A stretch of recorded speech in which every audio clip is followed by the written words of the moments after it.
Hi, my name is Layton. I'm an intuitive and a mystic, and I tried to premiere a video last night to show you a little bit about my upcoming course. And let me just say, ever since I had started working on this course, I have experienced more technological glitches and weird things like that. Even yesterday, before uploading the video, I had taken a thumbnail, which usually I just find the least doofusy like point in the video where my face doesn't look too weird, and I screenshot that and then just use that as a thumbnail. I don't really do anything else to make thumbnails, so that's what I had done. And I had this crazy like red giant glitch in my photo that was really weird looking. So I ended up not being able to use it and having to use something else. And then when I uploaded my video, YouTube actually cut off the last 20 minutes of the video, which is something that has never happened to me before. But I'm not surprised that it happened specifically in that video because while I was recording the course, I just had the craziest things happen. I had so many weird, bizarre things happening, especially in my modules about the Black Sun and then also about the Christ impulse. So we're just gonna keep trucking. And I decided that the other video that I uploaded yesterday could be part 1 and this can be part 2. So I am going to be inserting the 20 minutes of the video that was cut out from yesterday. That way you get the whole picture. And I apologize if you were watching yesterday and were just abruptly cut off. It was very rude of YouTube and rude of Arman. So I'm sorry about that.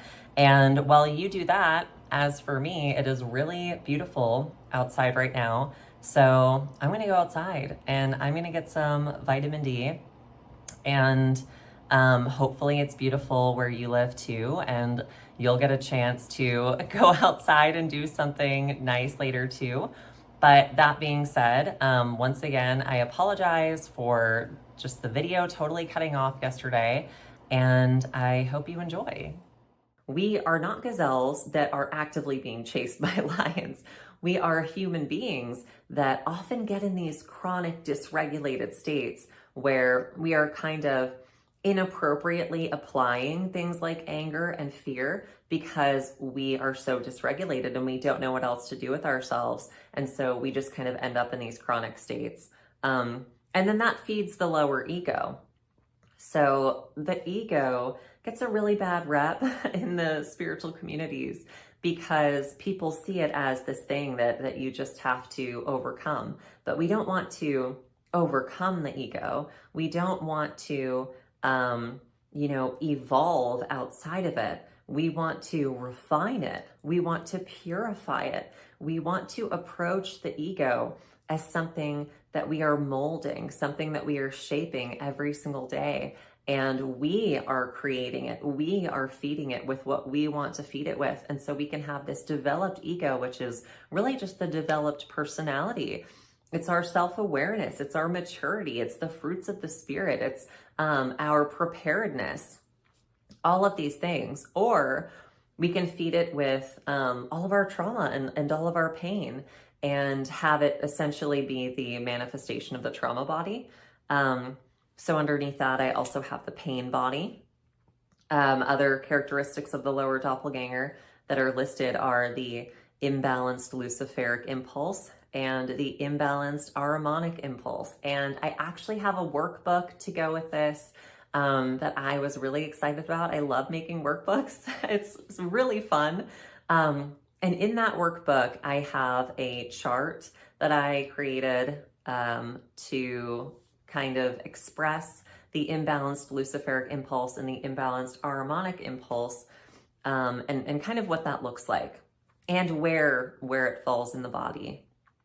So we also, in part of that lower doppelganger shell, we have karma, we have ancestral or generational trauma, which is also the blood double. So Steiner also touches on this idea that we have this blood double, which is essentially a double that is created kind of through our ancestral trauma, where it's like again, if you want to imagine it as a suit or some clothes that you put on, imagine this specific suit, and it has been passed down in your family generation to generation, and then you get it and you realize that it's really dirty and it has like moths were eating at it, and it's falling apart, and there are all these things wrong with it, and you have the opportunity to either wear it just like everybody before you wore it, or to clean it and to fix it and to purify it. And so that is what we are doing. When we heal ourselves, it doesn't just heal us, it heals our entire family line. We have so much power within ourselves that as we heal, as we purify ourselves, as we really purify our intentions and get into the heart and regulate the nervous system, we not only heal ourselves and our ancestral trauma, but we also heal our karma. And as we become these moral and developed individuals, which I will talk about this later and touch on this later, but getting into the higher nervous system, that is where we develop our moral impulses, and our moral impulses really save us from this lower doppelganger. They save us from being completely consumed by it, because without these moral impulses that are literally a gift, they are a gift to us from higher forces. They are God's grace to us. Without them, we would not have the forces and impulses that we need to overcome. So it's honestly so powerful. And so the last characteristic of the lower doppelganger I have on here is traumagenic manifestations. And if you don't know what that means, that's completely okay. That is when we develop dissociative manifestations. You may be diagnosed with a dissociative disorder, or you may be experiencing undiagnosed fragmentation of your personality, of your identity, of your astral body, that is causing you to be open to lower astral entities, or to just be more possessed by the lower doppelganger as a whole. So if we get into some manifestations, if you want to switch over to the next page, some manifestations of the unintegrated shadow, because again, we are not overriding all of these things. We are not shaming these things. We are not disowning these aspects of ourselves. That does not do anything, and it doesn't help anyone. It doesn't. I don't care what anyone says. It does not help anyone. Actually, when I was coming out of addiction and coming out of self-harm, and I'll get more into my story later on for those who don't already know it, because I think it's important. But I really struggled. I really struggled with this lower doppelganger. And I had a therapist say to me, she explained to me this concept of the lesser of the two evils. And previously, everything I had known in my life was like, oh, you have no self-control. You're a bad person. You doing this thing means that there's something inherently evil about you or something. And that is how I genuinely felt. And it caused so much shame. It caused so much guilt. And I could not move forward because I believed those things about myself. And how do you move forward when you genuinely believe that you're a bad person? Because other people see you that way. So it's something that is, it completely degenerates our ability to see ourselves clearly, and we just can't move forward in that state. So anyway, I had a therapist explain to me this concept of the lesser of the two evils. And essentially, if I felt the need to self-harm, for example, I don't know if you've ever heard of the rubber band method, and I just want to be clear, I am not telling anyone to do this. I am not giving medical advice and saying, if you're struggling with self-harm, you should do this thing instead. I'm only sharing my experience of what helped me. So if I was trying not to self-harm, there's this rubber band method where, instead of physically giving yourself wounds, you just snap a rubber band on your wrist, and it is supposed to ease that desire. So first I did that. And then when I got to a place where I was really struggling, you might notice I'm completely covered in tattoos. So when I got to a place where I was really struggling, I just began to tattoo myself. And, I don't love that I'm covered in tattoos now, but I love that I'm alive. I love that I'm alive. And so it kept me alive. And so it's this process where when you are faced with something that is really difficult to say no to, especially when you're in so much pain, and especially when you're starting from a place of feeling like you have absolutely no self-control whatsoever. When you're starting from that point, you are essentially approaching it with the understanding that you don't necessarily have the capacity to say no completely. You are not in a place within your nervous system to be like, you know what? Yeah, I'm not going to self-harm. I'm just going to go for a walk instead. When you are at that level, that may not be something that you have the capacity to do, and that is okay. So we need to be very honest with ourselves. We need to approach things in a way that is very self-aware. And so that is when we give ourselves an option that is the lesser evil, but still within our realm of capacity, within our reality. And so what ends up happening is that one day, the rubber band method is the lesser of the two evils. Then another time, the tattooing is the lesser of the two evils. And then from there, I find something else that's the lesser of the two evils. And I keep kind of making this sideways progress until one day I realize that when I'm really upset, I don't self-harm, and I don't do the rubber band method, and I'm not tattooing myself, and I'm not, binge eating all of this food, and I'm not drinking, and I'm not spending all this money to try and make myself feel better. I get to a point where I realize, oh, now I can go for a walk, or now I can meditate, or do this other thing that is actually healthy for me. So we end up kind of approaching it in a way where we are being very honest with ourselves. We are being very loving with ourselves. And we are saying, I know that you're not there yet. I know that you're not. And that's okay. I'm going to be here with you.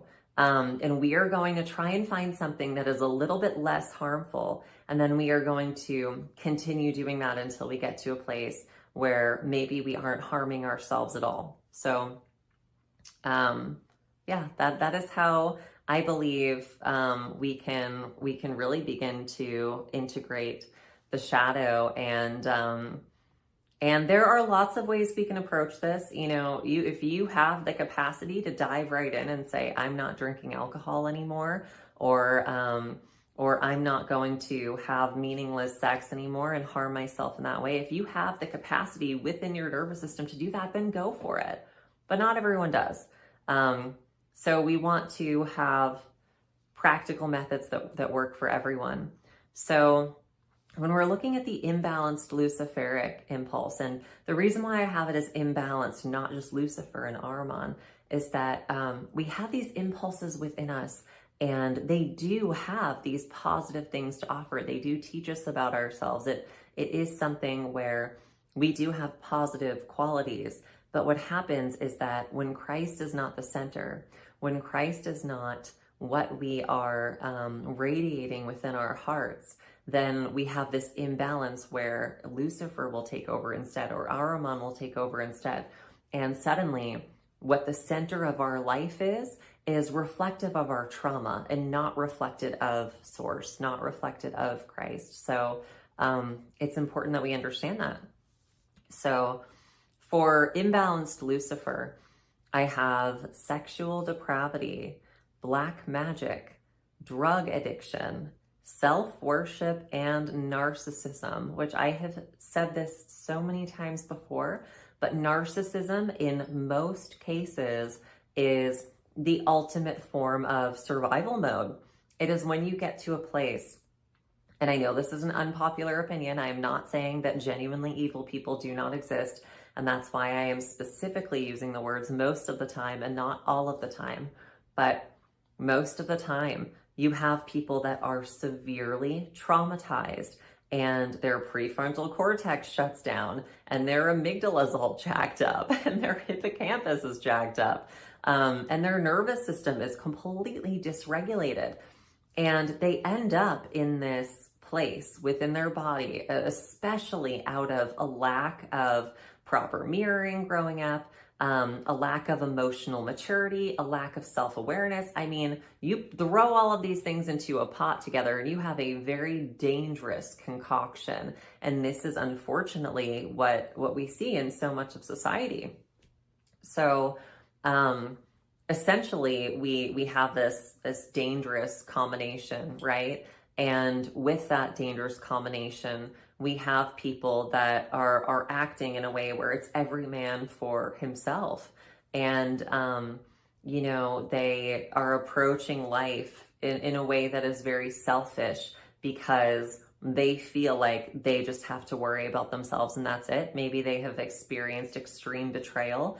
They have extreme attachment wounds. You know, they've been abused, and you may be watching this and saying, well, I've been abused and I have trauma and I never became a narcissist, but everybody responds differently. And it's a combination of so many different things. Maybe that didn't happen to you because you have more self-awareness or more emotional maturity, or you are just farther along in your spiritual evolution. We need to remember and keep in mind that we have multiple lifetimes behind us. We did not all incarnate in this time and all start off at the front of a race and take off at the same time. And we're all just heading towards the same finish line. That's not what's happening. So in order to have the compassion for other people that we need to have, and have the compassion for ourselves that we need to understand that. And having compassion for people with narcissistic tendencies does not mean you have to let them in your life. It doesn't mean that that they get to walk all over you or treat you a certain way, or anything like that. That's not what I'm saying. It means that we can look at everything honestly, and that we can put our own pain aside just for the sake of saying, you know, maybe I don't know everything that's going on with them. And maybe this is coming from a place of very deep pain and trauma. And that does not mean that you have to forgive them or that you have to have a relationship with them, or anything like that, because boundaries can and should exist. So we have self-worship and narcissism. Then we have pleasure is God. And that is when it's this level of hedonism where, and again, this comes from an extremely traumatized state where you feel like everything is bad, everything is painful, everything is traumatic. But when I feel good, when I feel pleasure, that is God, because that saves me from all of the pain. It rescues me from all of the pain. And that is when we end up in drug addiction, alcohol addiction, sex addiction, pretty much anything like that. Or we end up in we see those really weird like sex cults and stuff like that, or those cults where people are engaging in plant medicine 24/7. I mean, just totally abusing it and being high all the time, which leads into the next point of illusions and escapism. The imbalance of Lucifer is essentially us giving ourselves to the black sun and becoming completely devoured by it because we give ourselves to this force. And we do not have an anchor when we enter this force, when we have the imbalanced Luciferic impulse. And so I know for me, I absolutely had this in my past. And if you don't already know this, I had overdosed and had a near-death experience, and that helped me get off of drugs. And this was a very long time ago. This was like 12 years ago at this point, so a long time ago. And I'm so thankful for that experience, because out of my pain and out of my trauma, I wasn't even, I did believe in God, but I didn't think that God cared about me. And so to me, the only thing that was saving me was being high, being disconnected from myself, being disconnected from my life. And so we end up in this illusion where we are entering into this space where, while we are in that space, we feel like everything that we're doing is right and it's good, and it's like we can't stop doing it.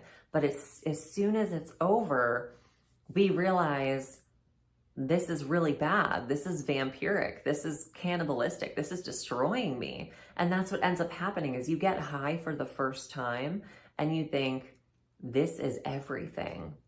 This is incredible. I need so much more of this. And then once you get into that place where you're addicted, you don't have control over what you're doing anymore. And again, this doesn't even have to just be with drugs. It can be with so many different things. I know, because I experienced being addicted to basically everything you can imagine being addicted to at some point or another in my young life at the time. And once you're in that state and then the high wears off, you realize this is something that's going to destroy me. I don't have control over this. This is not actually the freedom that I thought it was. It's not the life that I thought it was. It is a giant escape, but it's an escape that is really a trap. And now I'm in here, and now I don't know how to get out. So when we think of the imbalance of Lucifer, that's what we're looking at. And that's why we have things like black magic, because people become so obsessed with pleasure and with this perceived idea of freedom, and it's not real freedom. But when you have felt trapped and caged and traumatized for so long, what can happen is we can develop this inappropriate relationship with freedom and this inappropriate idea of freedom, where we see freedom as the freedom to do anything, the freedom to be anything. And we don't have any boundaries with it. We don't have any guardrails. We don't have any anchor. And we don't have any foundation. There's no structure. There's no rules. We just become devoured. And we actually can see this in Aleister Crowley's Dilemma, where there is this emphasis on complete and total freedom. But what happens is that when people who are unprepared do what thou wilt, what do?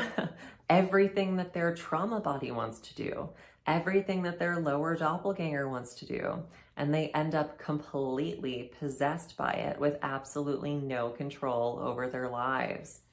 So when we look over at the imbalanced Ahrimanic impulse, I have materialism up there because that's a really big one. And when I say materialism, I'm not necessarily talking about the obsession with, money and houses and cars and all of that stuff, although that does play a part in it. I'm more so talking about materialism in the sense that there is nothing higher than the material world. We are not elevating anything as above the material world. We have this very deeply rooted, almost theology, when we have this imbalanced Ahrimanic impulse. And this deeply rooted theology is that materialism is the highest thing that we could achieve, and that material success is the highest thing that we could achieve. And so it's not even just the fact that it's, as I have listed, money-centric and power-hungry and all this stuff. but it is also the rejection of God. It's the rejection of spiritual evolution. It's the rejection of higher forces. It's the rejection of transmutation, of growth, of alchemy. And so we end up essentially attempting to play God, to bypass any necessary spiritual evolution. So it's essentially, I don't want God. I don't need God. I have myself. I can be God, and I can pave my own way. I can carve my own path outside of the natural divine order of the cosmos, outside of natural law, outside of spiritual evolution. And I can do things my own way.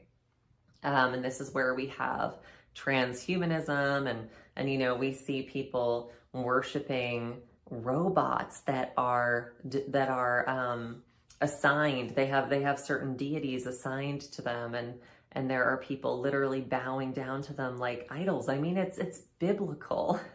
We are looking at this futuristic manifestation and reproduction of biblical idols. It's really disturbing, actually. So I'm gonna stop this module here, and then in the next one we're gonna get into etherization, which I am very excited about. And I also wanted to say, you know, take this course at your own pace. There's no rush. If you want to stop here and get into the workbook a little bit, you can do that. If you want to take some notes and go over the slides, you can do that. You can take this course as slowly as you feel like you need to take it. There's a quote that I love about only moving as quickly as the slowest part of yourself.